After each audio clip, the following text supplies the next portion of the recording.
देखिए। हाँ बोलिए। इस औरत को नशीली दवा पिलाकर बेहोश किया गया।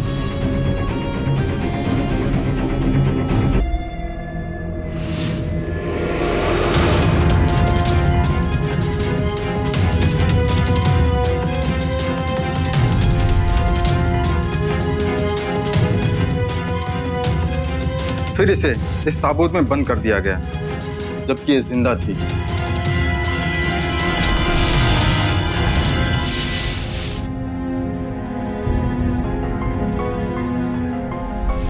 ये खरोच के निशान देख रहे हैं जी। इससे ये साबित होता है कि इस औरत को इस ताबूत के अंदर होश आया था और इसने अपने आप को बाहर निकालने के लिए काफी संघर्ष किया था।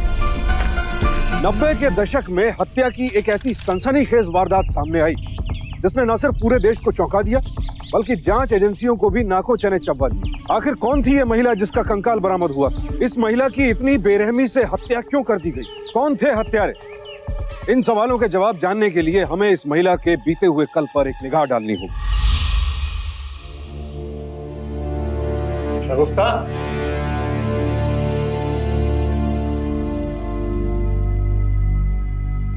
ये हमारी बेगम शगुफ्ता है।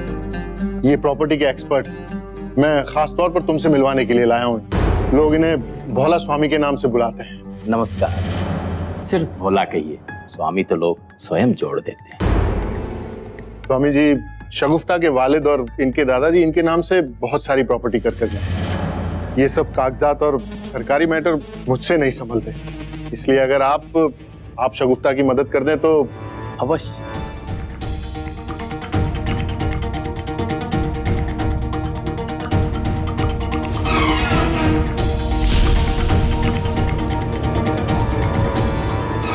आप क्यों प्रॉपर्टी के काम बाहर वालों से करवा रहे हैं? आप क्यों नहीं संभालते ये प्रॉपर्टी की बातें? क्योंकि ये सब मेरे नाम पे है, इसलिए। बेवकूफों जैसी बातें मत करो शगुफ्ता। तुम्हें पता है ना मुझ पर कितनी बड़ी जिम्मेदारियां हैं सरकार की। अरे कितनी बड़ी पोस्ट संभाल रहा हूं। I am representing India. मेरा क्या फायदा आपकी इतनी बड़ी पोस्ट का? इंडिया के बाहर आप जाते, मुझे कितनी बार लेके गए आपके साथ? सिर्फ एक बार। मुझे एक बेटा चाहिए। शगुफ्ता, इन सब बातों में बेटे की बात कहां से आ गई? अरे हमारी 2 फूल सी बेटियां हैं, उन्हें संभालो, उनका ख्याल रखो। हमारी बेटियां बेटों से कहीं भी कम नहीं हैं। पराई हो जाएंगी ये बेटियां। मुझे एक बेटा चाहिए जो हमेशा मेरे साथ रहे।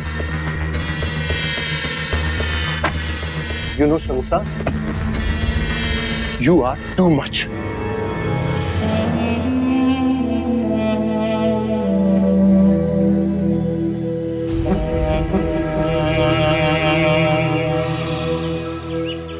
बाहर जाते कभी साथ में लेकर भी नहीं जाते। विदेश के सारे मजे अकेले ही लूटेंगे।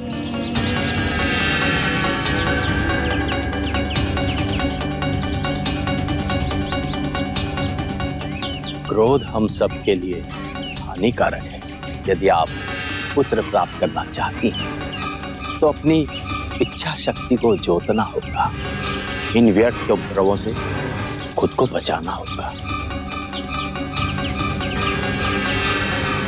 वहाँ पर से एक स्पेशल ड्रेस लेकर आना जो वहाँ पर मिलती है। लोगों ने जो भी बोला है सब लेकर आओ। और अब्बू वो डॉल भी, हाँ, जो पिछली बार आप जोया के लिए लाए थे ना, वो वाली।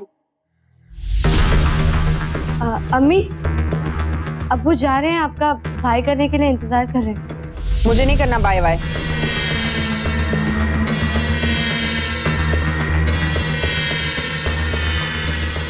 परिवार की खुशियों पर बुरे वक्त का साया मंडराने लगा।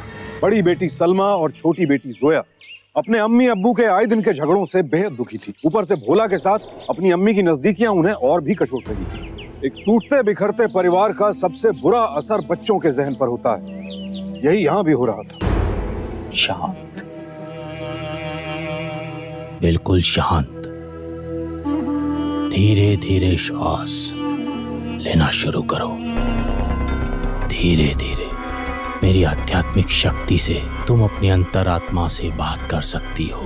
बेटा प्राप्त करने की अपनी इच्छा व्यक्त कर सकती हो। तुम्हारी अंतरात्मा तुम्हारी हर बात मानेगी। बस विश्वास रखो, विश्वास रखो।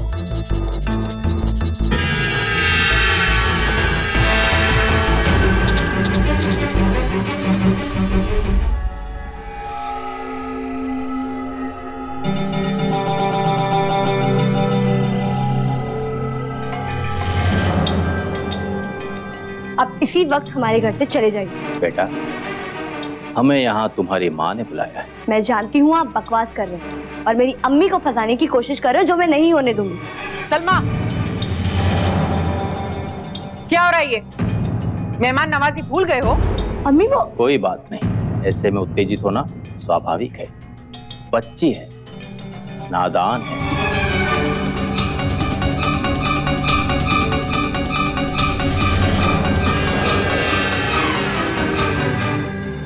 माफी चाहती हूँ भोला स्वामी जी। मैंने तुम्हारे अब्बू को तलाक देने का फैसला कर लिया। उन्हें शायद अब मेरी जरूरत नहीं है। ये सही नहीं है अम्मी, ये सही नहीं है।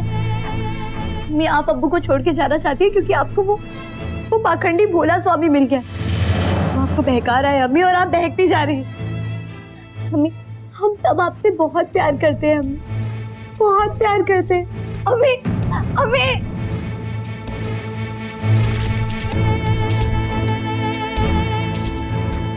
ऐसा मत कीजिए अम्मी, वो बहुत अच्छे हैं।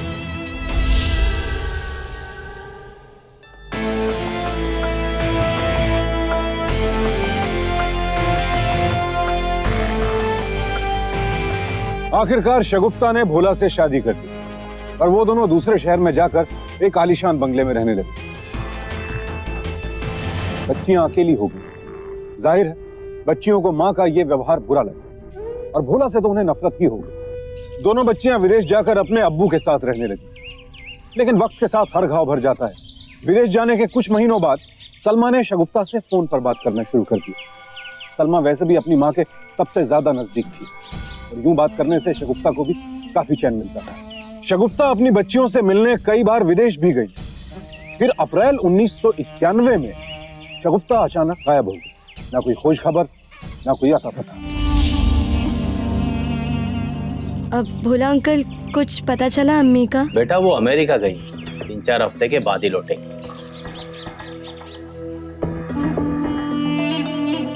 अमेरिका? किस लिए?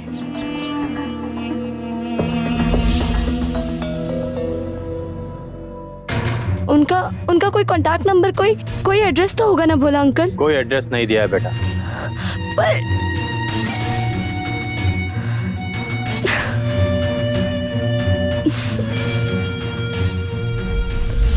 मेम साहब, आप? मैम देखिए, इस समय ना साहब घर पे है ना मेम साहब, आप घर में नहीं जा सकती। तो क्या हुआ? ये मेरी अम्मी का घर है और तुम मुझे नहीं रोक सकते, समझे? देखिए मेम साहब, देखो, अगर तुमने मुझे रोकने की कोशिश की ना तो मैं पुलिस बुलाऊंगी। हटो, हटो।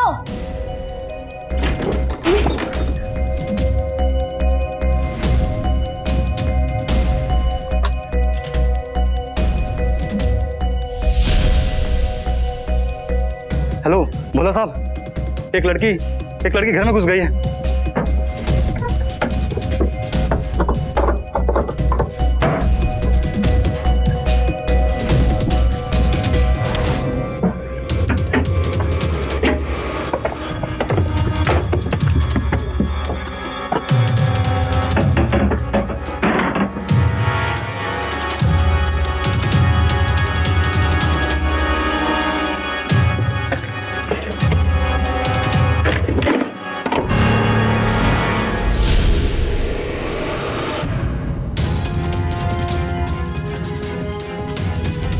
बेटा, वो अमेरिका गई, 3-4 हफ्ते के बाद ही लौटेंगे।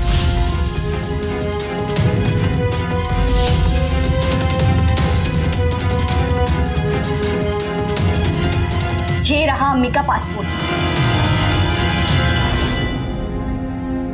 पिछले 1.5 साल से अम्मी इंडिया के बाहर कहीं गई नहीं है, तो फिर किस भी हाथ से आपने मुझे वो लंदन, अमेरिका और दुबई का नाम बताया था? हाँ, कोई तो बात होगी ना कि वो तुमसे बात नहीं करना चाहती। झूठ बोल रहे हैं आप। सच सच बताइए, मेरी अम्मी कहाँ है? क्या किया है आपने मेरी अम्मी के साथ? हाँ बताइए, मेरी अम्मी जान कहाँ है? बस ये समझ लो, इस वक्त वो काफी मुश्किलों से घिरी हुई, फिलहाल तुमसे मिलना नहीं चाहती। झूठ बोल रहे हैं। धोखा दे रहे हैं मुझे। मैं आपके खिलाफ पुलिस में रिपोर्ट करवाऊंगी। देखो बेटा,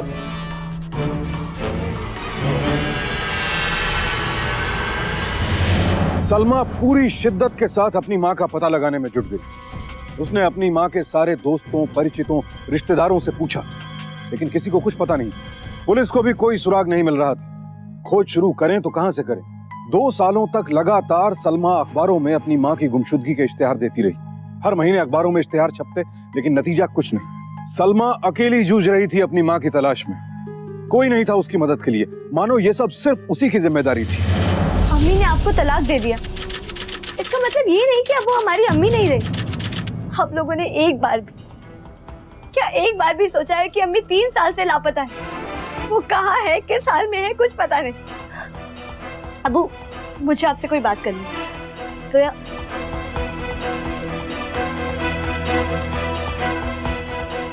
आपने किसी को कुछ बताया क्यों नहीं? मैंने बताना जरूरी नहीं समझा। अबू, ठीक 3 साल पहले आप अम्मी से मिलने गए थे, कुछ पेपर साइन कराने के लिए, और जिस दिन आप अम्मी से मिले उस दिन आप दोनों का बहुत बड़ा झगड़ा भी हुआ, और उसके कुछ दिन बाद से ही अम्मी की कोई खबर नहीं। ये बात कुछ पेचीदा नहीं लगती है आपको? क्या कहने का मतलब है तुम्हारा कि मैंने तुम्हारी अम्मी को गायब करवाया? ये कहना चाहती हो तुम? आप समझदार हैं अबू। मैंने पहले भी आपसे ये बात करने की कोशिश की थी, लेकिन हिम्मत नहीं जुटा पाई। तुम अपने अब्बू पर इतना घिनौना इल्जाम कैसे लगा सकती हो? तुम्हारे अब्बू इतने घिरे हुए इंसान है बेटा। तो आप देख रहे हैं कि पिछले 3 साल से अम्मी की तलाश में मैं दर बदर भटक रही हूँ। क्या एक बार भी मेरी मदद करने की कोशिश की? नहीं की।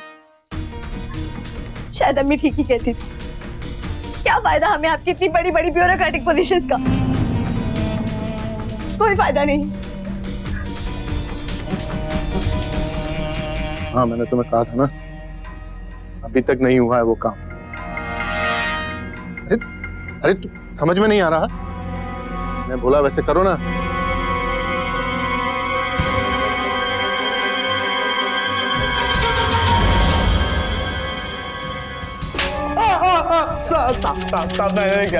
यार जल्दी जल्दी बता, पैसे कितना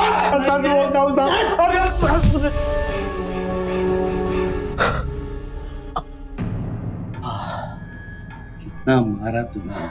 क्यों इतना मार खाते हो? सच बोल दो ना, चोरी का माल कहाँ छुपाया है तुमने? अरे ये रोज का काम है साला, मार से दर्द नहीं होता, फिर मार खाने के बाद साला सर में दर्द होने लगता है। मुझे मालूम है सर में दर्द क्यों हो रहा है, क्योंकि तू सच नहीं बोल रहा है। सच बोल दे, माल कहाँ छुपाया? पागल समझा है क्या? साला जब नहीं बोला तो इतना मारा, बोलूंगा तो? अरे उनको नहीं बोलना है, मुझे बोलो। तू मुझे बोल के चोरी का माल कहाँ छुपाया है, तो देखो दर्द कैसे चुटकियों में चला जाएगा। क्या बोलता है? ट्राई करके देख। हल्का हो जाऊंगा। हाँ, ट्राई तो कर।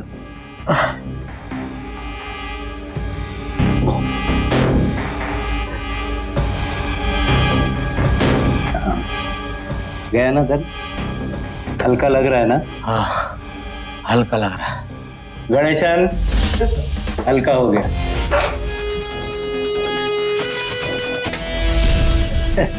Thank you. So you are great.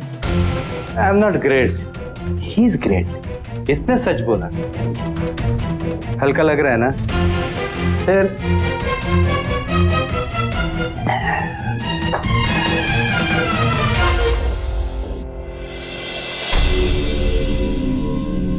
Sit. Salma ji. Shagufta's daughter. Shagufta missing case 86, married to Bhola Swami, 91 से गायब है। सलमा जोया 2 डॉटर, हाशिम एक हस्बैंड, यूएस एम्बेसी में ब्यूरोक्रेट्स। रामू एंड मरिया रवन। हाँ, कितना ऊपर से प्रेशर डाला आपने, मुझे आना पड़ा। मैं चंद्रन सीबीआई से। डोंट वरी, आप घर जाओ। I'll be in touch with you. I'll try my level best. Thank you sir, thank you so much. Yeah.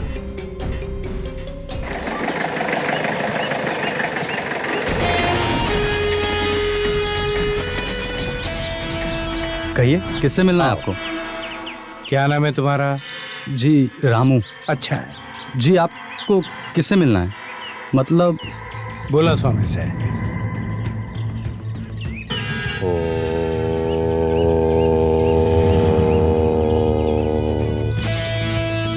भोला स्वामी।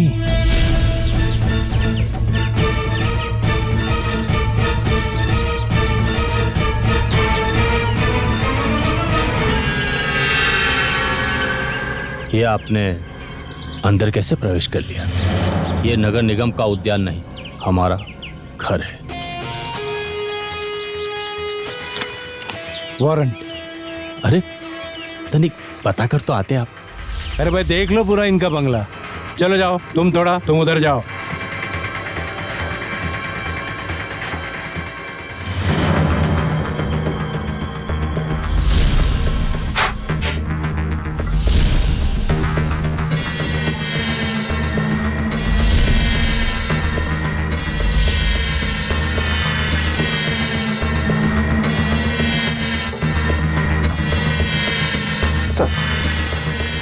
हाँ, कुछ मिला?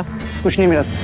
प्रेम तो आज भी हम बहुत करते हैं अपनी पत्नी से, लेकिन पता नहीं कहाँ चली गई यकायक हमें छोड़कर।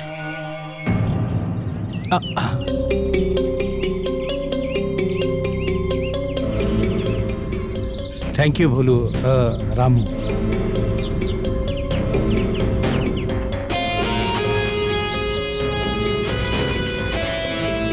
मुझे आपके नौकरों के बारे में कुछ पूछताछ करनी है। नौकर तो भगवान की दया से बहुत अच्छे हैं। लेकिन होता है ना वो वाली घटना, वैसी कोई घटना घटी थी कभी आपके घर पे?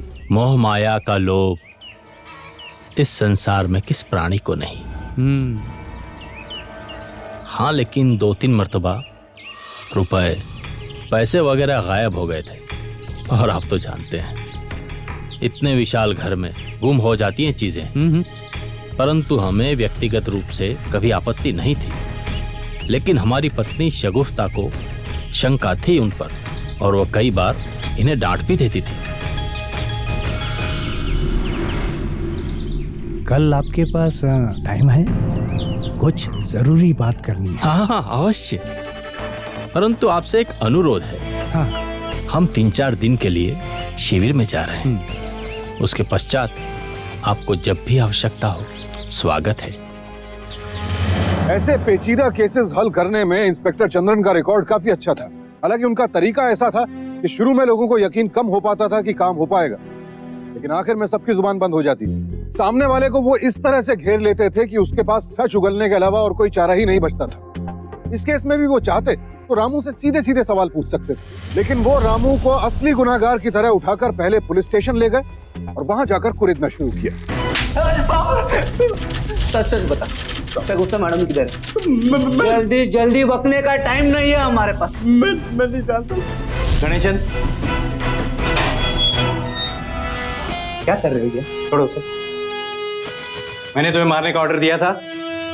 हाँ, आप जाइए प्लीज। रिलैक्स। देखो, मैं पुलिस वाला हूँ, मैं चेहरा देख के पहचान सकता हूँ कि चोर कौन है। तुम्हारा चेहरा बता रहा कि तुम बहुत ईमानदार आदमी। जी। फिर भी मैं पूछता हूँ कि भोला स्वामी के घर पे कभी तुमने पैसे चुराए थे क्या? पैसे? मुझे मालूम है तुमने चोरी नहीं की होगी, और भोला स्वामी ये भी बता रहा था कि तुम्हारी पत्नी मरिया, उसने शगुफ्ता मैडम के गहने चुराए। अरे हो सकता है क्या? हाँ, और शगुफ्ता मैडम ने उसे डांटा भी, ऐसा भोला स्वामी कह रहा था। सच है क्या ये? हाँ, इतनी मेहनत से मैंने, इतनी लगन से उनकी सेवा करी, और चोरी का इल्जाम? साहब, मैं आपको सब बताता हूँ। मुझे बताओ, घर में क्या क्या हुआ सब बताओ। साहब, भोला साहब देखने में जितने सीधे लगते हैं उतने हैं नहीं। बहुत ही शक्की इंसान है वो। मालकिन जब भी फोन पर बात करती थी तो भोला साहब आसपास ही रहते थे। कौन क्या बात कर रहा है, भोला साहब इसकी पूरी खबर रखते थे। रुको। अरे सलमा। हाँ बेटा, हाँ अभी बुलाते हैं तुम्हारी अम्मी को। प्रिय, प्रिय, सलमा का फोन है। क्या? सलमा। हेलो। हाँ सलमा बेटा, कैसे हो तुम सब? हाँ हाँ, हम सब भी ठीक है। कल आ रही हो? ठीक है, मुझे कितनी सारी तैयारी करनी पड़ेगी अभी। अच्छा सुन, तू फोन रख, मैं बाद में बात करती हूँ तेरे से। हाँ चल, ओके। सलमा आ रही है और साथ में जोया भी। रामू, जी मालकिन। मारिया जी, कल मेरी दोनों बच्ची आ रही है। घर बिल्कुल साफ सुथरा होना चाहिए। ठीक है। और हाँ मारिया, हम दोनों मिलके खाने की तैयारियां करते हैं। बिरयानी गोश्त सब पकाएंगे। ठीक है। शाकाहारी। पर बोलो, एक दिन के लिए तो हम प्रिय, हमने फैसला किया था ना कि हम सिर्फ शाकाहारी भोजन ही ग्रहण करेंगे। ठीक है।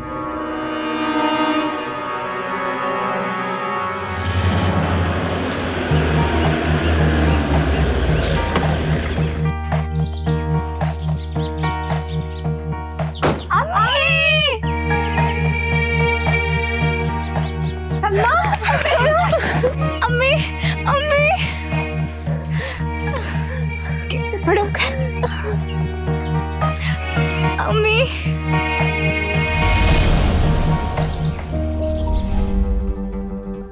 ये ठीक से जाएगा ना इसके साथ? हाँ सलमा, क्या हुआ? कहाँ खो गई? स्वामी जी ने बेटा नहीं दिया अब तक। ताने मार रही है अपनी अम्मी को। नहीं अम्मी, मैं सच में जानना चाहती हूँ।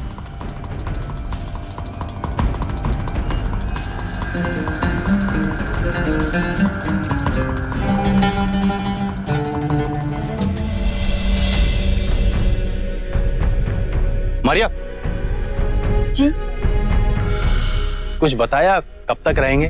कल जाने वाली है। अच्छा अच्छा, तुम जाओ।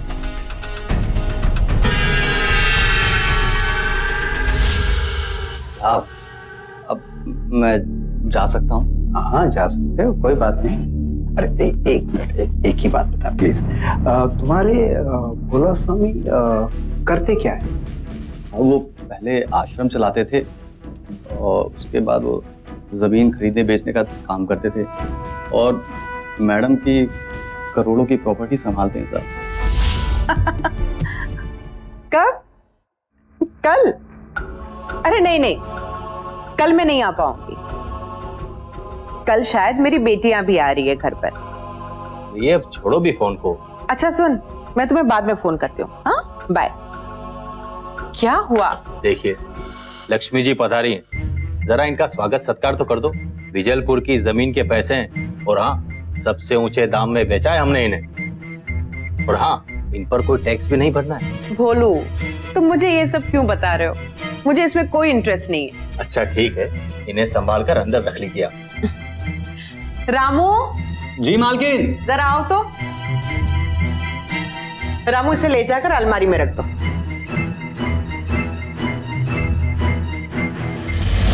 क्या हुआ रामू, इतने घबरा क्यों रहे हो?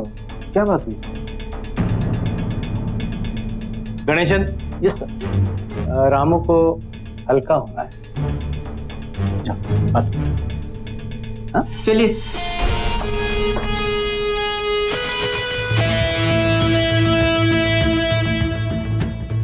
जल्दी कर बे।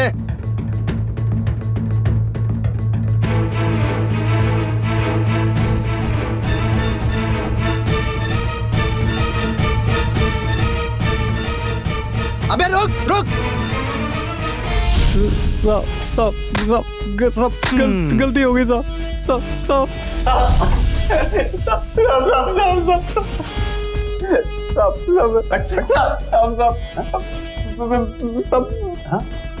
मैंने कुछ नहीं किया। तो चकमा देख के भाग क्यों रहा था? गुप्ता मैडम को तूने ही गायब किया ना? तूने ही मारा ना? नहीं साहब, मैंने कहा साहब, मैंने कुछ नहीं किया। मैंने कुछ नहीं तो भाग क्यों रहा था तू? आप मुझे सजा दे देना। मारिया का कोई दोष नहीं है साहब। मारिया? हाँ सर। ये मारिया बीच में कहाँ से आई? मारिया ने मारा है ना शकुंतला मैडम? नहीं साहब, मैं बताता हूँ साहब। साहब, उस दिन ना मालकिन ने मेरे को लोटा भरा बैग दिया तो मेरा मन ललचा गया साहब। मैंने इतने सारे पैसे कभी एक साथ नहीं देखे थे साहब। ठीक है रिलैक्स हो जा। बता मारिया, क्या है ये ले, ये रख। ये? क्या है? तू रखना है। लेकिन ये रामू,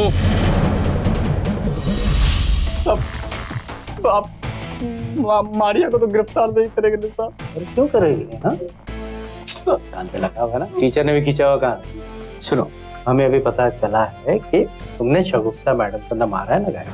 नहीं बोलो। चलिए मेरा एक छोटा सा काम तुम्हें करना पड़ेगा, छोटा सा। भोला स्वामी और शगुफ्ता मैडम के बारे में जो जो तुम्हें पता है या याद आ जाएगी वो हमें बताते रहो। करेगा छोटा काम?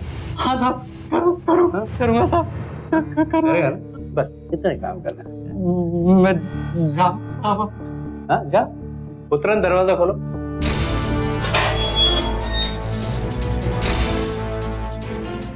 साहब, हाँ साहब एक बात याद आई साहब। हाँ बोल, क्या याद है? साहब मालकिन को ना लड़का चाहिए था, मतलब लड़का पैदा करने का था। हाँ। लेकिन साहब ने उनका इच्छा पूरा नहीं किया था।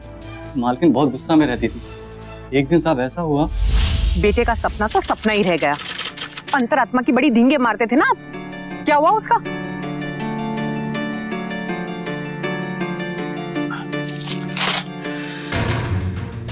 देखो प्रिय, शांत हो जाओ। नौकरों के सामने ये बातें शोभा नहीं देती। मैंने अपनी बेइज्जती अपनी बेटियों के सामने करवा ली।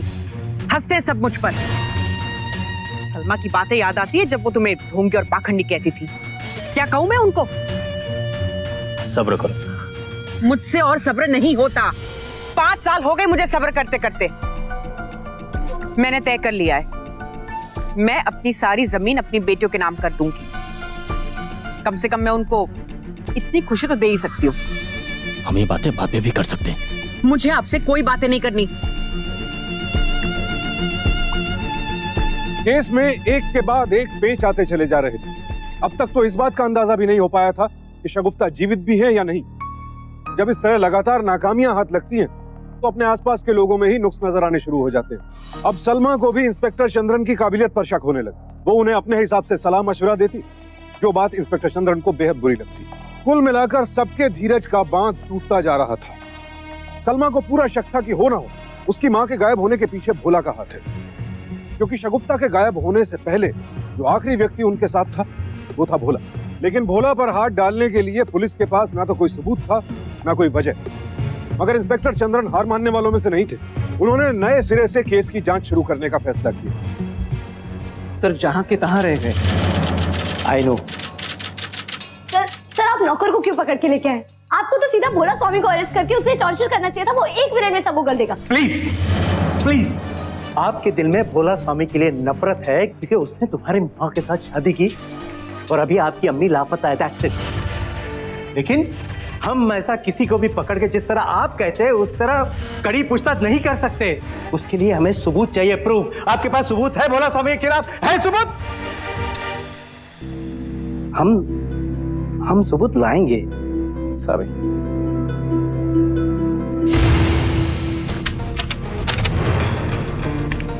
Yellow list. ये क्या है? ये उन लोगों की लिस्ट है जिन्होंने भोला स्वामी के साथ डील की थी, लैंड डील। मुझे इन सब के डील की, ट्रांजैक्शंस की डिटेल्स रिपोर्ट चाहिए। ओके? खास तौर पे 3 साल पहले की। Yes sir.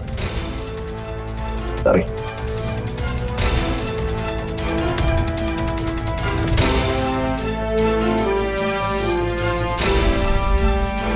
इंस्पेक्टर चंद्रन ने भोला स्वामी की गहन छानबीन शुरू कर दी।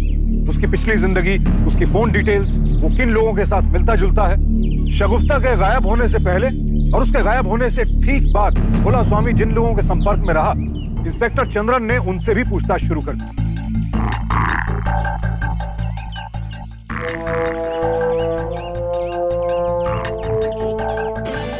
और कैसे हो? ठीक हो साहब? चाय पियोगे? नहीं साहब। क्या करते हो? मेहनत मजदूरी करते हैं साहब। इस आदमी को कहीं देखे ऐसा तुम्हें याद आता है? ऐसे इन्हें कभी काम किया हो या ऐसा? हाँ साहब, देखा है, याद है मुझे। इनके घर पे काम किया था साहब। अरे ये साहब ने तो डबल पैसे दिए थे, इनको कैसे भूल सकता हूँ। अच्छा, क्या काम किया था वहाँ? इनके घर पे खड्डा खोदा था। देखिए आप यहाँ से घुसे तो ये लेफ्ट साइड बाथरूम है, यहाँ गड्ढा खोदा था आपने? हाँ साहब, वहीं खोदा था बाथरूम में। यानी कितना गहरा था? साहब 5-6 फीट होगा। ये गड्ढा खोदा पूरा? हाँ। तो गड्ढा भरने के लिए नहीं बुलाया तो? नहीं साहब, गड्ढा भरने के लिए नहीं बुलाया। तो गड्ढा भरने के लिए तुम्हें नहीं बुलाया? नहीं साहब, नहीं बुलाया। ओके। रामू जी। जरा 1 मिनट सर दिया। तुम्हारे साहब तो बहुत पैसा कमाते होगे ना? हाँ साहब, पैसा तो भर भर के आता है। तो फिर वो कहीं छुपाते थे, गड्ढा उड्ढा खोद के कहीं ऐसा दबाते थे? सब वो तो मेरे को नहीं मालूम, लेकिन ये वर्कर सही बोल रहा है। साहब ने ना एक बहुत बड़ा गड्ढा खुदवाया था और इस बात को 3 साल हो गया। साहब,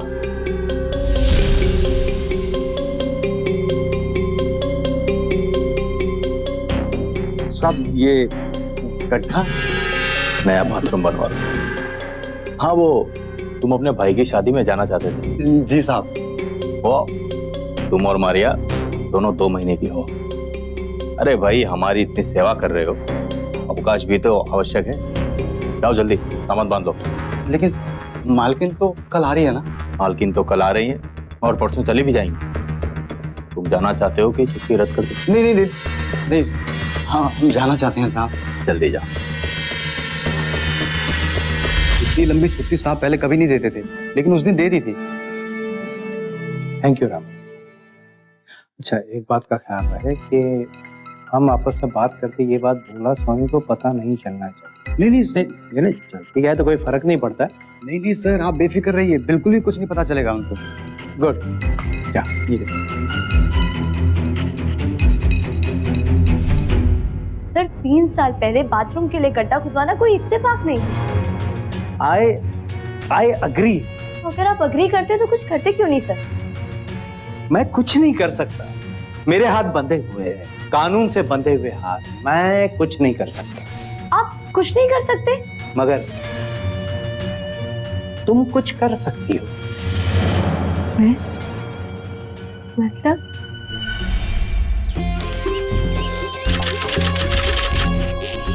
अरे बेटा, अब तुम? जी अंकल, वो मैंने सोचा कुछ दिन अम्मी के घर रह लूं, जब तक वो लौट के नहीं आती। हाँ, क्यों नहीं, लेकिन पहले से बता देती तो क्या? तुम्हारे लिए कुछ विशेष व्यवस्था करवा देती। उसकी कोई जरूरत नहीं है, आखिरकार है तो मेरी अम्मी का ही घर। हाँ हाँ अवश्य बेटा, क्यों नहीं। रामू, इनकी अच्छे से देखभाल करना। और हाँ बेटा, तुम्हें किसी भी चीज की जरूरत हो तो निसंकोच बता देना। जी जरूर।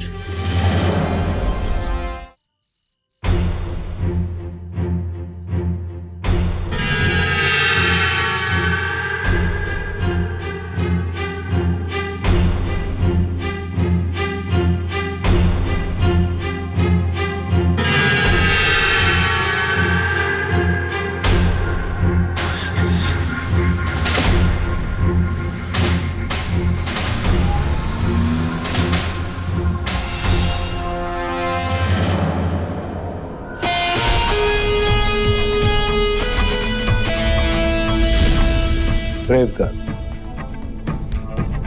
नक्शे के मुताबिक यही वो जगह है।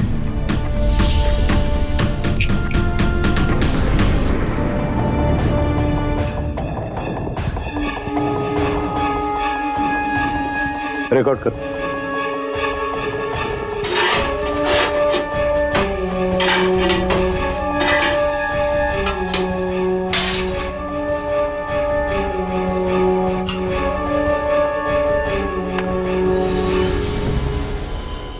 कुछ बक्से जैसा है। संभाल के आराम से। हाँ, साइड से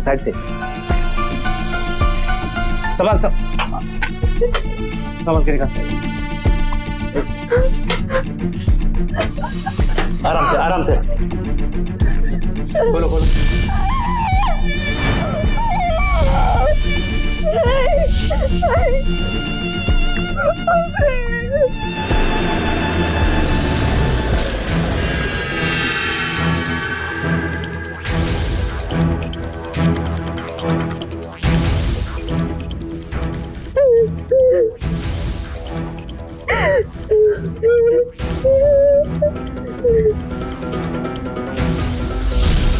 सर भोला, पकड़ो उसे। पकड़ो पकड़ो छोड़ो पकड़ो, छोड़ो मुझे, छोड़ो मुझे, छोड़ो। माया, माया के लिए किया ना ये सब। अब जेल में चल के स्वाध्याय करना। गणेशन, ले चलो इसे।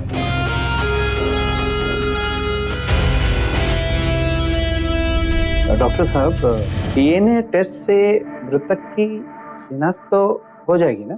जी हाँ, बिल्कुल हो जाएगी। Thank you.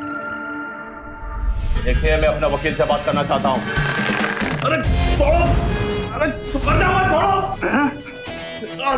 देखिए, आप हिंसा का प्रयोग कर रहे हैं, मैं आप पर मुकदमा दायर कर सकता हूँ। बता, शगुफ्ता का कत्ल तूने कैसे किया? बोल, शगुफ्ता को तेरे बाथरूम में किसने दफनाया? बता दो, मैंने शगुफ्ता को मारा, मैंने उसे जिंदा दफन किया था। कबूल करता हूँ, थोड़ा सा मैंने हाँ, मुझे उसकी जायदाद पर कब्जा करना था, लेकिन वो अपनी पूरी जायदाद अपनी दोनों बेटियों के नाम करना चाहती थी। इसीलिए मैंने घर में उसके लिए कब्र खुदवा दी। और खोदू साहब। बस बस, हो गया। बाहर आ जाओ, पैसे देता हूँ।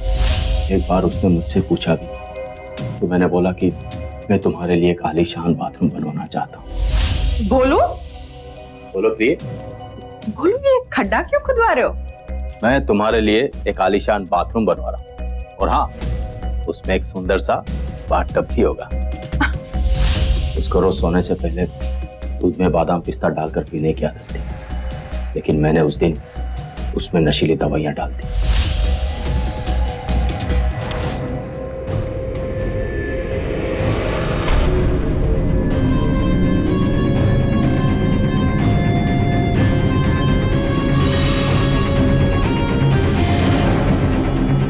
मैंने उसे ताबूत में डाला और मैंने उसे जिंदा दफन कर दिया। वो औरत जिसने अपने भगवान को भगवान नहीं माना, तुम्हें भगवान माना, उसके साथ ऐसा विषैला खेल खेला। विकृत हो, विकृत हो। तुम्हें जिंदा रहने का कोई हक नहीं है। You don't deserve this life.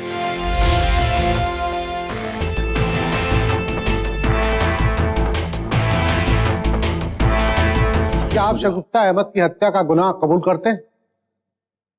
मेरी हालत देखिए, मुझे हवालात में पीटा गया, मेरा सर फोड़ दिया चंद्रन साहब ने। मैं अपनी पत्नी को मारूंगा, शगुफ्ता को। आपको इनके षड्यंत्र को समझना होगा। ये लोग बहुत ही पहुंचे हुए लोग, बड़ी बड़ी कुर्सियों का प्रभाव दिखाकर वो जैसे सीधे साधे इंसान पर उसकी पत्नी की हत्या का आरोप थोपना चाहते हैं। अपनी पत्नी शगुफ्ता से बेइंतहा मोहब्बत करता हूं। मैंने पत्नी के रिश्तेदारों और इन पुलिस वालों को बता दिया था कि वो संन्यास ले चुकी, कहीं दूर जाकर हिमालय में बस चुकी। जज साहब, मेरी सौतेली बेटी, जिसे मैं अपनी असली बेटी मानता हूँ, मेरे घर में रहने आती और मेरी गैर मौजूदगी में मेरे बाथरूम को खुदवा कर उसमें से कंकाल निकलवाती और मुझ पर आरोप लगवाती है कि वो मेरी पत्नी शगुफ्ता का कंकाल है। जज साहब, मेरे साथ न्याय कीजिए, एक सीधे साधे इंसान के साथ न्याय कीजिए जज साहब। योर ऑनर, भोला स्वामी जैसे अपराधियों को दंडित करना, उन्हें कानून के सामने लाना, ये मैं मेरा पहला फर्ज समझता हूँ। योर ऑनर, मैं आपके सामने कुछ प्रमाण, कुछ सबूत पेश करना चाहता हूँ, जो कि हिंदुस्तान के न्यायिक इतिहास में शायद पहली बार ऐसा हुआ है। हमने वीडियोग्राफी की है जिसमें शगुफ्ता अहमद के कंकाल को निकालने की पूरी रिकॉर्डिंग की गई है, जो मैं आपके सामने पेश करना चाहता हूँ।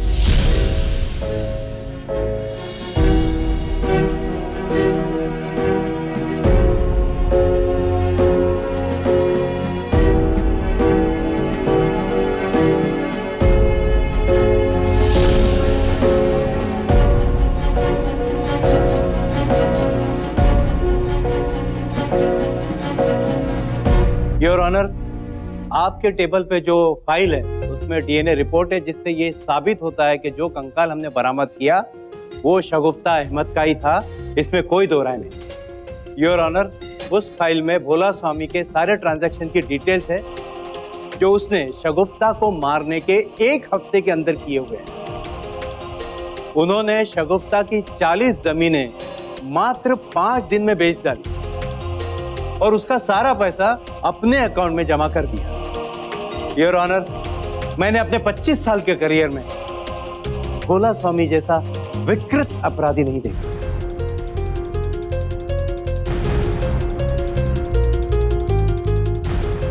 तमाम गवाहों और सबूतों का अध्ययन करने के बाद अदालत इस नतीजे पर पहुंची है कि भोला स्वामी नितांत ही निर्मम और शातिर हत्यारा है। इसलिए अदालत भोला स्वामी को दोषी पाती है और फांसी की सजा देने का हुक्म देती है।